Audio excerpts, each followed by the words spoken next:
Schiller begins his ninth letter with a question with which we are all too familiar.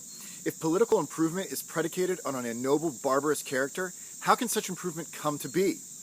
A non-state instrument is needed to not only establish political freedom, but to keep it pure. Finally, Schiller reveals that this instrument is fine art. Schiller draws truth and beauty closely together, just as Keats did, making art more than mere human convention and immune to humanity's lawlessness. The artist is a child of his time, not a disciple of it.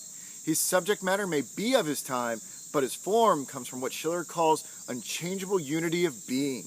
This being in the world but not of the world duality allows for artistic works to stand out against the backdrop of vulgarized humanity. How does the artist steel himself against the opinions of his age? He must naturally disdain opinion and look only to dignity and law within. He must strive to unite the possible with the necessary in order to create the ideal. If the artist impresses the good upon his work, then temporally the good ought to develop. Others will have their attention, through their faculty of taste, directed towards the eternal good, and lawless error will fall away. The artist has to cherish truth and beauty in his heart in order to drive out the coarseness and frivolity within his contemporaries. He cannot lecture his peers, their hearts have been corrupted. However, their taste remains pure. He must speak to taste, implanting principles there.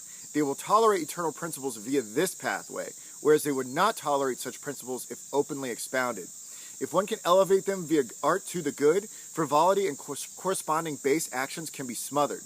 The goal here is to overpower actuality with art. Thank you. My name is Luke Johnson. I'm building online philosophy courses. Follow along. This is Schiller's On the Aesthetic Education of Man. I also help people perfect their writing. So if you want to talk to me about this book or you need help with an essay, give me a call, 703-727-2184.